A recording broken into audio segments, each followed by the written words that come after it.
Dinard est situé dans le département d'Ille-et-Vilaine, en Bretagne. C'est une station balnéaire réputée, particulièrement auprès des Américains et des Britanniques, pour ses villas Belle Époque. Selon la légende, sa fondation date du VIe siècle sous le roi Arthur, déjà un Britannique. C'est au milieu du XIXe siècle que la localité se développa sous l'impulsion de William Faber. L'arrivée du chemin de fer en 1864, la création d'une ligne de bateaux, le goût pour les bains de mer sur ces plages splendides accélèrent le processus de construction de villas de luxe dans des styles les plus fous. Les célébrités se succèdent: Victor Hugo, Poincaré, Agatha Christie, Churchill, Kennedy, Picasso, etc., etc. Les hôtels sont dans les premiers en Europe à avoir téléphone, électricité et eau courante dans les chambres. Mais en 1929, la crise s'abat sur le continent.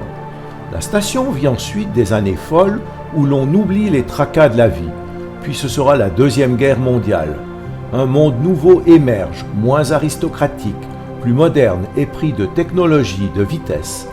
La démocratisation des vacances à des couches plus populaires finira par chasser ces Britanniques qui préféreront un climat moins venteux et plus chaud comme la Côte d'Azur. Mais Dinard demeure avec ses villas classées, ses palaces, son casino, ses animations culturelles, l'une des stations balnéaires les plus prestigieuses de France.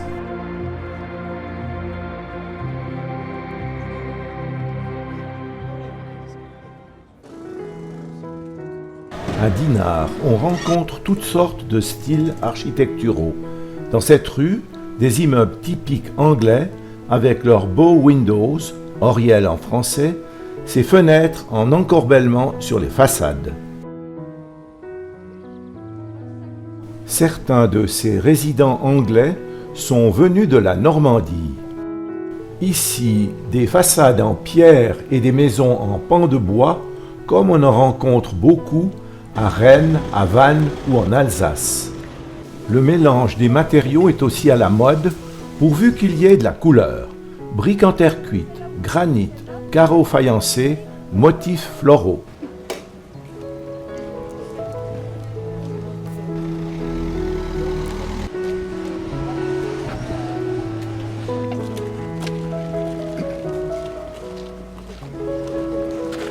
Une bonne partie des villas situées dans ce quartier ont une vue dégagée sur la baie.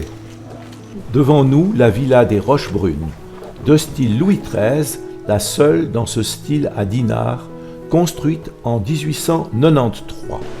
Avec ses sortes de créneaux, son mur de soutènement en pierre massive, placé au bord de la falaise de la Malouine, la bâtisse veut donner l'illusion d'un château fort. Elle est aujourd'hui propriété de la ville de Dinard, lieu de conférences et de concerts publics.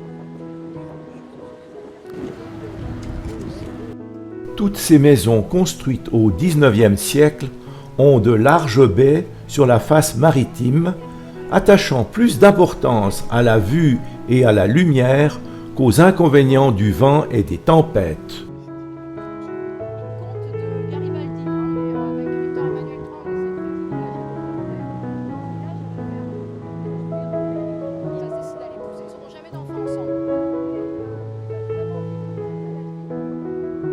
En face, sur l'autre rive, la ville de Saint-Malo, avec son clocher, port de pêche, ancien lieu de résidence des corsaires.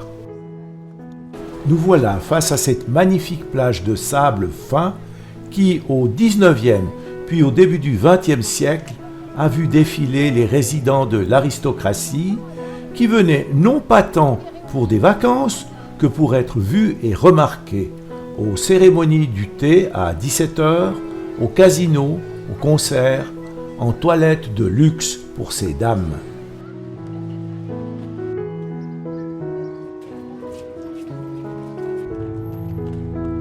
Aujourd'hui, les touristes ont fait d'autres choix. Sports aquatiques et nautiques, golf, équitation. Le casino a toujours la cote. On visite volontiers le barrage de la Rance, une usine marémotrice, installation électrique mue par l'énergie des marées. Nous quittons maintenant Dinard en longeant la côte d'Émeraude.